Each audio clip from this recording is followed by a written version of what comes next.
fitness and wellness together. So ngayon naman po pag-usapan natin yung 5 tips for fitness, couples, healthy diet.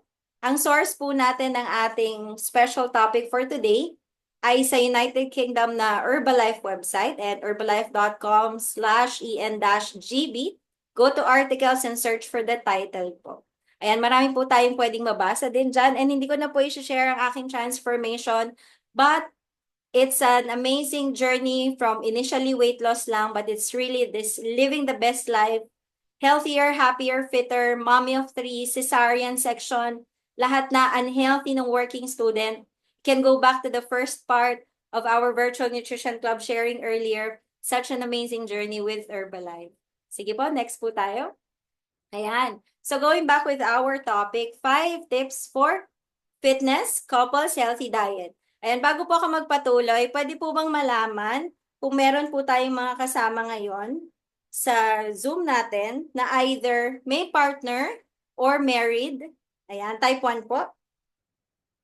Meron po ba tayong mga kasama na may mga partners, married na? Ay, lahat po ba single? Ako lang po yung magta-type 1. Ayan, umami na sila. Alright. So, I want to know, type 2 po, na kung nagsa-start po kayo ng any journey or any goal, automatic po ba nag-yes or nadadamay niyo po ang inyong partner?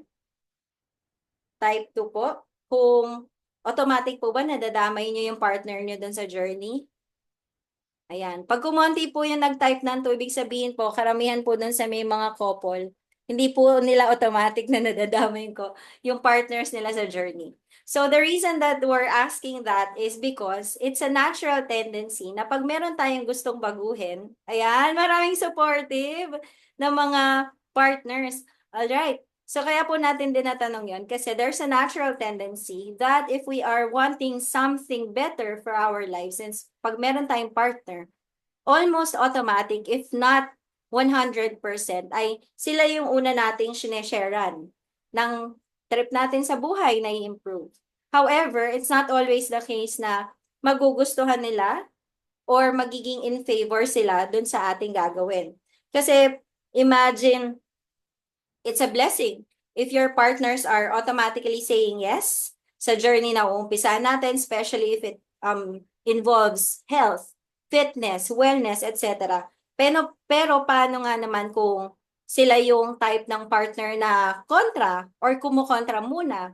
Hindi kontra forever, pero kontra muna. So sila yung negative partner and they're vocal about it. Or meron ba dito, for example, na naka-experience na try na lang ng something improvement nang hindi na nila ini-inform or ini-involve ang kanilang partner. So it's different in every case, but it's truly a blessing when you got a partner na immediately nagsisay yes when they see that what you're doing is something that's really good for you as well. So truth is, food din po ay big part ng pagiging couple. So nagiging bonding time po yan, and kahit po yung pagpe-prepare ng meals, eating together. So when one partner decides to diet, it can really give a very great impact, real deal impact po sa relationship or how they communicate, they do fellowship or bonding. And even po yung mga stock sa bahay, especially pag sa married na po or parents po, nababago daw yung laman ng cabinet, yung mga tinatago na pagkain. Type 3, if you agree, na nung kayo ay nag-start ng inyong healthy journey, unti-unti nyo ring binago yung laman ng cupboard na daw, cabinet sa bahay, nataguan niya ng pagkain. Ayan. So marami pong nakaka-relate. So on the next slide po, pag-uusapan natin ngayon yung 5 tips to keep your relationship when one partner diets. So yan, sa number 1 po, so in this situation po, parang isa pa lang daw po yung nagda-diet. Ayan. So do not go on a diet. Bakit on a diet? Bakit siya naka-italize? Bakit siya naka-highlight? Kasi let's define diet. Diet is not necessarily pagtatakal or hindi pagkain or pagpapagutom, but that's a common description or definition ng diet. But in general, we can look at it as our way of eating.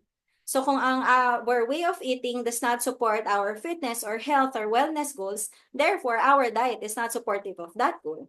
So kung meron po tayong kailangan baguhin sa diet natin, it's something that supports the present goals that we have. So we think in terms of healthier food choices, not just cutting or not just the idea of not eating. So do not go on a diet. Yan, next po for number 2. Ayan, number 2. Bakit may police? Do not ask your partner to be the police. Avoid putting the burden of responsibility on your partner. Sabi po dito, pag daw po kasi naglalapse tayo or nagre-relapse tayo, pag ginawa din natin kasing police or accountability yung partner natin, or siya yung, responsable na pulisin tayo sa pagkain natin, madali po kasi nating sisihin siya kasi hindi daw siya nagbantay sa atin sa ginagawa natin. Where in fact, we have the power and the authority to go on with our goals regardless. So do not, meron daw po nagigilty. And so do not ask your partner to be the police. So it would be best to have them as an accountability partner because they are involved really in our lives, but it's not their responsibility to be burdened kapag may kailangang bantayan sa atin. Kasi at the end of the day, we're all adults, we're taking care of ourselves too. They are support sa ating back end. Ayan po, number 3. Do not just drop the bomb. Para daw po sa kanya yung topic. Baka rin po may kakilala kayo na pag narinig din po ito, sabihin din po nila na para sa kanila din po pala. Yan. Do not just drop the bomb. Give your partner some notice. So, if we are the person that we don't want it, na binibigla tayo, try to apply it dun sa ibang tao na wag din tayong mambigla. So try to inform them in a way that there will be lifestyle improvement, changes with how we eat or how we choose our food so that they wouldn't like feel na we are putting them against the wall na wala na silang choice but to just say yes to it. So that we can also give them the chance to think about our goals and potentially they will respond positively as well dun sa goals natin.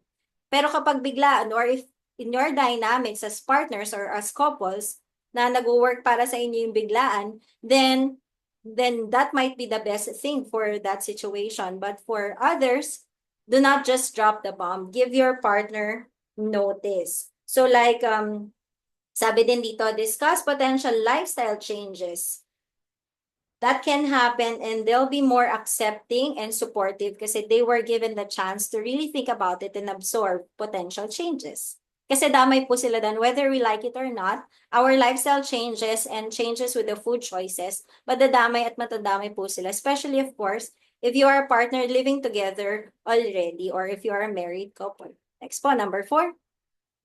Ayan. Do ask for support. Ang important reminder po na nilagay natin dyan, be specific. So, ang sabi po dito, we ask for support, our goal is be specific with the help that we need. Like, what help do we need? Do we need the help with exercising ba? Do we need an exercise partner? Do we need to have someone to exercise together? Or do we need help in choosing better snacks, goodies, ulam, yung mga pagpa-plot ba ng oras ng kain? Do you need help or you don't have that discipline in drinking your water?